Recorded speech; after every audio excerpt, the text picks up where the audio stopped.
Pois é, minha gente, foi uma jornada longa.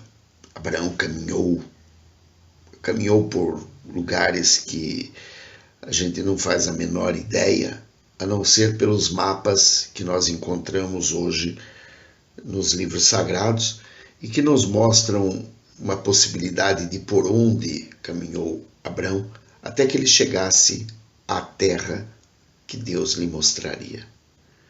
Uma terra maravilhosa, uma terra grande, mas uma terra cercada por pessoas que nos conta ali o próprio livro de Gênesis, que seria uma terra com pessoas bastante rudes, bastante ruins, pessoas que não estavam dispostas a ser boas, não estavam dispostas a acolher. Pelo contrário, qualquer um que eles vissem para eles eram inimigos, eram pessoas que eles não tinham o menor interesse de ter por perto. Então, vejam, o que acontece? Deus não deixou Abraão simplesmente acomodado. Deus mexeu com Abraão em toda a estrutura dele. A ponto de, com 75 anos, ele chegou na terra e primeiro ele passou pela terra ali e foi morar numa montanha. Morar não, ele foi se estabelecer ali numa montanha, fez o acampamento dele numa montanha. Depois ele caminhou dali e ainda foi um pouco mais adiante. Mas veja bem, ele estava observando todo aquele povo, e todo aquele povo que estava em volta dele, que era um povo de cara rude, de cara dura, de cara amarrada, de cara, pessoas que não estavam recebendo ele com um sorriso no rosto, né? E ele teve que pensar, o que eu vou fazer até que ele pôde estabelecer residência. Mas enquanto ele não pôde estabelecer residência, ele ficou montando acampamento aqui, ali, acolá, etc. E ele foi conhecendo o povo. Residiu numa planície, depois na montanha, e assim foi, andando em direções opostas. Quer dizer, ele não foi simplesmente com o endereço certo, você vai para a rua tal, número tal, te estabelece lá, porque eu estou te dando aquela terra lá. Não foi assim que Deus fez com ele. Não foi. Essa é a forma como Deus nos mostra realmente como é que Ele quer o nosso trabalho. Ele pega você, Ele te diz, vai para a terra que eu te mostrarei. Então, se alguém vai te dizer que você pode ficar deitado esperando que Deus vai te mostrar antes o caminho, ou antes para onde você vai, espera, tem alguma coisa aí. Não é bem assim que Deus trabalha, sabe? Se Deus precisar pegar você e simplesmente fazer de você um moldezinho, eu não creio que Ele vai fazer, não. Conta-nos a história, por exemplo, nós pegamos lá o próprio Gideão, o próprio Josué, nós vimos que Josué tinha que ir ao encontro de um povo inimigo, e ele juntou todos os homens armados, e Deus disse, não vai com esses homens todos não, porque eu não quero que esses homens achem que ganharam por conta da força do seu braço. Você vai levar eles na beira do rio e vai mandar eles beberem água. Quem beber água desta forma, você manda embora. Quem beber água de tal forma, você manda embora. E quem beber água de tal forma, esse é o escolhido. Conclusão, de todo aquele exército que ele tinha em mãos, sobraram apenas 300 homens, que foram os homens que foram com ele. Então observe como é que Deus opera. Quer dizer, então agora você está esperando que Deus pegue e te mande a passagem para o lugar, o hotel já esteja reservado. Veja, gente, não é assim que funciona. Não, cuidado, você não está lendo, você não está tendo uma noção exata do Evangelho. O Evangelho, que eu quero dizer, é a palavra como um todo. Eu não vou me reduzir aos 4 evangelistas. Não, é a palavra como um todo. Tá? Você tem que entender que a palavra como um todo, ela cimenta, pavimenta o caminho pelo qual você tem que se conduzir. Então é nesse caminho que você vai ter que entender como é que Deus opera. E Deus opera dessa forma. Abraão, quando chegou nessa terra, em primeiro lugar, ele não tinha nenhuma satisfação. Ele não foi bem-vindo, ele não foi bem recebido. Ele não foi recebido numa terra que para ele seria conhecida. De forma nenhuma. Essa terra para ele não seria conhecida. Aliás, não era conhecida.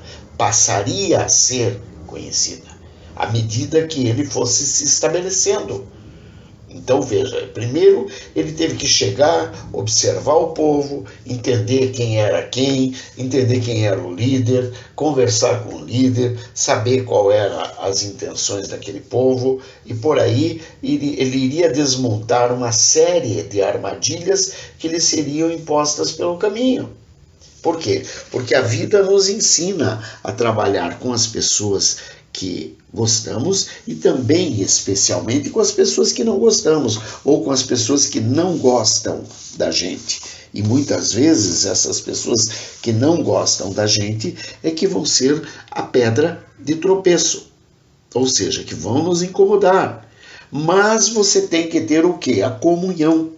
A comunhão que é mantida através da leitura da palavra, da meditação na palavra, da oração e também do jejum, claro. Então o que você precisa fazer? Você precisa estar em sintonia com o Deus de Abraão, de Isaac e de Jacó, a fim de que você também possa, à medida que vai conhecendo o teu inimigo, você vai sabendo como é que você pode se conduzir com ele, através justamente de tudo isso, o conhecimento da palavra, a meditação na palavra, o jejum e a oração. E por esses caminhos, por essas formas, você vai mantendo a tua comunhão com Deus e você vai poder se manter na terra pela qual você peregrina. Ou seja, você vai começar a se manter por aqueles rumos por onde você pretende andar. E dessa forma, Deus, por muitas e muitas vezes, vai aparecer a ti de inúmeras formas e vai conversar contigo e vai te colocar na mente, no coração e nos teus pés os caminhos pelos quais você deve percorrer, por onde você deve andar, para que você encontre amigos entre aqueles inimigos que vão poder te ajudar a você, inclusive você poder circular com mais liberdade naqueles lugares por onde você vai estar passando. E você vir dessa forma a compensação de tudo o que você está deixando para trás para poder servir ao Senhor nessa tua nova empreitada. Essa tua nova empreitada que não será nem um pouco agradável, porque, afinal de contas, você vai sair do teu lugar, da tua zona de conforto, do teu lugar comum, do teu lugar de descanso e vai buscar, você não vai deitar em berço esplêndido. Lembre-se, o berço esplêndido ficou para trás. Então você vai para onde? Você vai para a frente da batalha. Você vai para o fronte. Ou seja, você vai aonde as balas estão correndo, onde o inimigo está andando ao teu redor, onde o inimigo está pronto para te pular na jugular. Ele está pronto para te dominar, para cair sobre você e te ensinar que ali não é o teu lugar. Só que à medida que você está caminhando por ali, e está caminhando por ali às cegas com Deus, ou seja, você está confiando apenas em Deus e não na força do teu braço, e não no poder que você tinha, mas você está caminhando ali junto com Deus, confiando em Deus, então Deus começa a mostrar tudo aquilo que Ele tem para mostrar para você, todas aquelas manifestações divinas e maravilhosas que Ele tem para te dar. E é dessa forma que Ele vai te garantir a posse, a propriedade daquilo que ele disse: aqui eu farei de você uma grande nação. Então, já que você saiu de lá, então agora eu vou te dar esta terra. Como você acreditou em mim, como você confiou em mim, então eu vou te dar o que te prometi. Farei de você uma grande nação, e aos teus herdeiros, a tua descendência, eu darei esta terra. Tá? Por quê? Porque a graça de Deus, ela é sempre crescente, e o consolo com que Deus te consola também é sempre frequente. Então, nós vimos que nós temos a nossa caminhada e que nós não podemos simplesmente deitar à beira do caminho e ficar esperando que as coisas aconteçam, porque a promessa diz que à tua descendência darei esta terra. Mas a qual descendência? Se você nem mesmo está se permitindo que Deus lhe dê filhos, né? Porque a grande maioria já opta pelo controle da natalidade. A grande maioria já opta pelo aborto. A grande maioria não opta por ter filhos. E ter filhos, eu posso te garantir, ter filhos dá trabalho. É complicado. Você vai lidar com pessoas que são distintas de você, apesar de terem saído dos teus lombos. Pessoas que pensarão de forma muito diferente de você. Pessoas que muitas vezes poderão vir a ser teus arqui-inimigos. Precisará você ter feito muito contra eles? Não, não precisará. Basta que muitas vezes você fale, ou basta que você, como diz a palavra, basta que você respire. A palavra não é a palavra de Deus, diz o ditado. Basta que você respire. Para muitos, só o fato de você respirar já é uma afronta à pessoa que se sente incomodada pela tua vida. Então, Deus diz que a tua semente, ele dará a posse daquela terra. Mas a qual semente? Se você não está se permitindo absolutamente nada, você quer viver uma vida tranquila, sem dor de cabeça, sozinho, sem ninguém mais, nem para dividir o pão, tudo bem. Tudo aquilo que você amealhar durante a tua vida, pode ter certeza vai ficar para alguém. Alguém vai tomar conta dessas coisas. E a vida já me mostrou inúmeras vezes que muitas vezes as pessoas que tomam conta daquilo que você tem de mais precioso são justamente as pessoas que você não gosta. Então nós vimos que o que Abraão mais ansiava era estar com Deus. A devoção de Abraão era muito grande. Então Abraão gostava de estar com Deus. Abraão servia a Deus. Abraão edificava o altar para servir a Deus. Abraão invocava o nome do Senhor. Abraão olhava para o Senhor como sabendo que aquele sim era o seu provedor. Aquele sim era o Deus de sua vida. Era o Deus que lhe tinha dado o seu nascimento. Era o Deus que estava cumprindo na sua vida tudo o que ele esperava para ter uma vida melhor. E observem que Abraão ainda não tinha o seu Isaque. Abraão tinha Sara, que até então era Sarai. Era Abrão e Sarai. Depois virão a ser Abraão e Sara.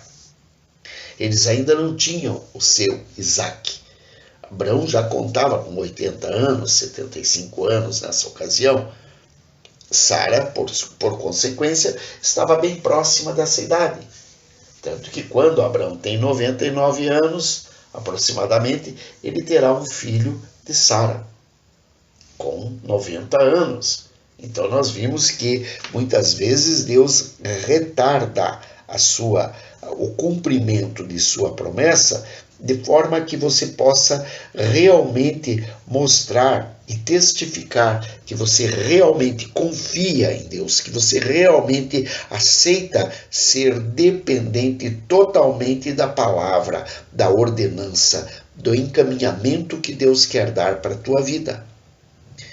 Então, todo crente que seja realmente ativo, ele pode sim bendizer a Deus, porque Deus tem cumprido suas promessas em sua vida. Mas por que Deus tem cumprido suas promessas em sua vida? Porque você realmente vive às expensas de Deus. Porque realmente você vive edificando o altar, a honra de Deus. Porque realmente você tem mostrado a Deus que você está com Ele com tudo, em tudo e por tudo, apesar de tudo. Porque muitas vezes você mais chora do que sorri. Porque muitas vezes você come o pão da aflição.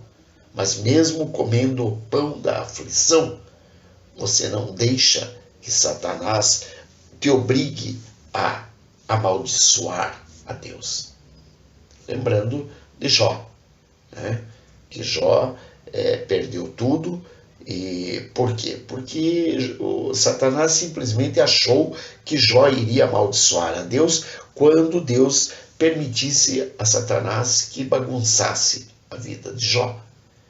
E Deus permitiu. E Satanás bagunçou. E Satanás destruiu tudo que Jó tinha. E Jó, ainda assim, bendizia e glorificava a Deus. E dizia: eu sei que o meu Redentor vive e reina. E por fim, ele se levantará em meu socorro. Pense nisso. Que Deus te abençoe, que Deus te proteja, que Deus te guarde, que Deus te liberte, que Deus te restaure, no nome santo de Jesus.